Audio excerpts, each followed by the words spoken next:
রাজনীতির মাঠে কোণঠাসা জাতীয় পার্টি ভোটে অংশ নিতে পারবে কিনা ব্যাখ্যার তাগিদ। আলোচিত সমালোচিত একটি রাজনৈতিক দল জাতীয় পার্টি।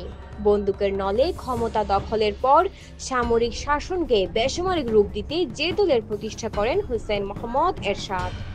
নিয়মিত বিরতিতে ভাঙন আর নেতৃত্বের কোন দলে দেশের সংকটে তেমন দাপুটে ভূমিকা ছিল না দলটির। তবে পট পরিবর্তনে কখনো কখনো কাজ করছে প্রভাবকের। শেষ বিতর্কিত তিন নির্বাচনে জোরে সোরে উচ্চারিত হয়েছে জাপার নাম। অভিযোগ আছে জনগণের ভোটের অধিকার হরণ করে সাজানো নির্বাচনে বিশেষ দলকে সরকার গঠনের সুযোগ করে দিতে কাজ করেছে তারা। গত বছরের ছাত্র জনতার অভ্যুত্থান পরবর্তী রাজনীতিতে অনেকটাই কোণঠাসা জাতীয় পার্টি দাবি উঠেছে দলটিকে নিষিদ্ধের। জাতীয় নাগরিক পার্টি বা এনসিপির আইন বিষয়ক সম্পাদক জহিরুল ইসলাম মুসা বলেন, আমাদের দাবি হচ্ছে আইনিভাবে জাতীয় পার্টির যে দায় আছে, তাদের যে অপরাধগুলো আছে সেগুলোর জন্য তাদের বিচারের মুখোমুখি করা। যারা ফ্যাসিবাদের দোসর ছিল, যারা গুম খুনের সঙ্গে জড়িত ছিল, জনগণের সঙ্গে প্রতারণায় জড়িত ছিল, তাদেরকে নির্বাচনে অংশগ্রহণ থেকে বিরত রাখতে হবে।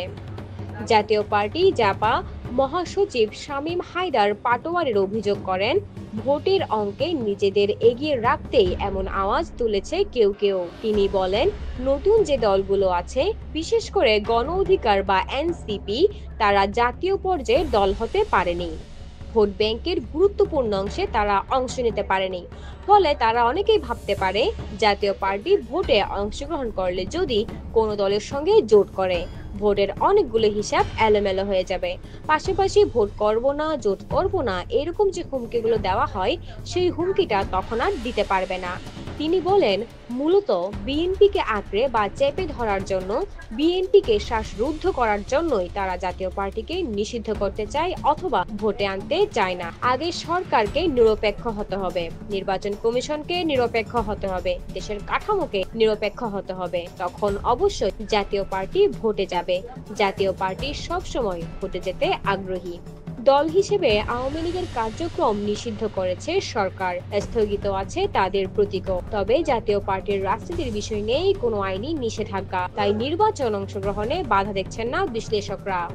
রাষ্ট্রবিজ্ঞানী ডক্টর সাব্বির আহমেদ বলেন, আপনি আওয়ামী লীগের ব্যাপারে কি সিদ্ধান্ত নেবেন, জাতীয় পার্টির ব্যাপারে কি সিদ্ধান্ত নেবেন, এই দুটি ইস্যুকে যদি রাজনৈতিকভাবে সমাধান না করেন তাহলে নির্বাচন সমস্যা হবে। নির্বাচন বিশ্লেষক জেসমিন টুলি বলেন, আইনগত কোনো ব্যবস্থা ছাড়া শুধু অভিযোগের ভিত্তিতে বা তার বিরুদ্ধে তাকে কোনো কিছু থেকে বাদ দেওয়া, এগুলো করার একটা গ্রাউন্ড থাকতে হবে, না হলে ভবিষ্যতে এটা নিয়ে প্রশ্ন উঠবে। নির্বাচন বিশ্লেষক আব্দুল আলিম বলেন, যেহেতু এই পার্টির নিবন্ধন বাতিল হয়নি, আওয়ামী লীগের মতো তাদের কার্যক্রমটাও নিষিদ্ধ হয়নি, তাই এই মুহূর্তে তাদের নির্বাচনে আসতে আর বাধা নেই। হোসেন মোহাম্মদ এরশাদের হাতে গড়া দলটির নেতাদের দাবি, মোট ভোটারের অন্তত 7 থেকে 8% সমর্থন রয়েছে লাঙ্গলের পক্ষে। ফাহমিদা হাশেম, সবুজ বাংলাদেশ।